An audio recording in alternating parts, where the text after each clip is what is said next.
So I wanted to make a quick video of the cutting technique for the panels on the inner dome here. I've had some people ask me about it, and I'm fairly new to this, but I've experimented with some different ideas and kind of come up with the best solution. You know, there's a lot of information out there as far as, you know, use a Dremel tool with a cutting wheel, this, that, and the other thing.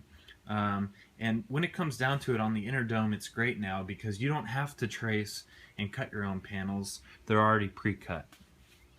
Okay, for the most part. There's a few that aren't, and those ones that aren't, I'm not going to be cutting in the foreseeable future here, but you know, that's something that could always change. Essentially, all you have to do is cut straight from where it's already straight. I know that sounds funny and it kind of sounds obvious, but I think, you know, we need to keep it simple. Okay, so I've done the first two, and the tools that I'm using are right over here. So you got a file, that's for, you know, after you've made the cut. I'm just using a high-speed flexible steel saw blade here, just a hand saw, and a metal ruler, metal because they're bendable, okay, this is important, and a pencil. So what I've kind of found out is the best way to do this is to take the ruler and let it curve with the dome here, and then draw a line with the pencil from cut to cut, okay? As you can see I've done here. It's okay if it's a little off. More towards the outside is better because the width of the saw blade will be about half of what it was for when it was laser cut, okay?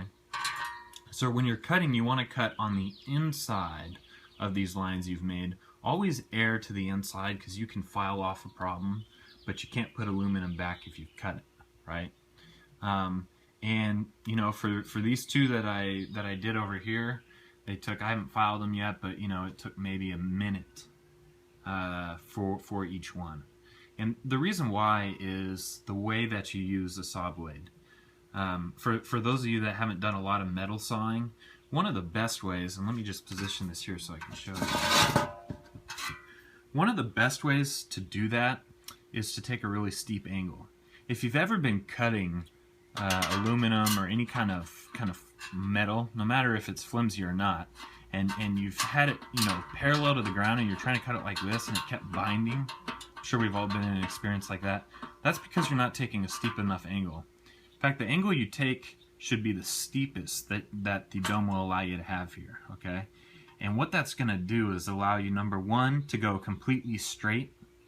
So it's going to follow because it's going to score the outside before it actually goes to cut it, if that makes sense. So before the blade is going to cut that part, it's already scored the front, so it's going to follow that scoring.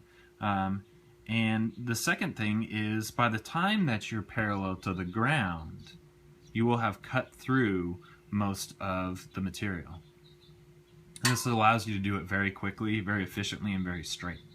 So that's kind of the method for how I've been cutting these out.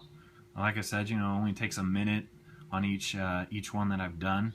And, you know, I would suggest play around with different ideas, but, you know, I feel like with the hand saw blade here, you get more control and there's so little room for error. I mean, if your Dremel tool jumps just a little bit, you're going through that, or you're causing you know, some kind of a problem.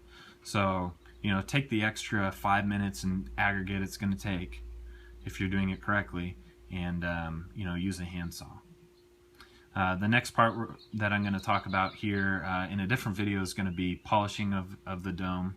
I'm not going to sand it and polish it down for now, just the general cleaning, and we'll go over that as well.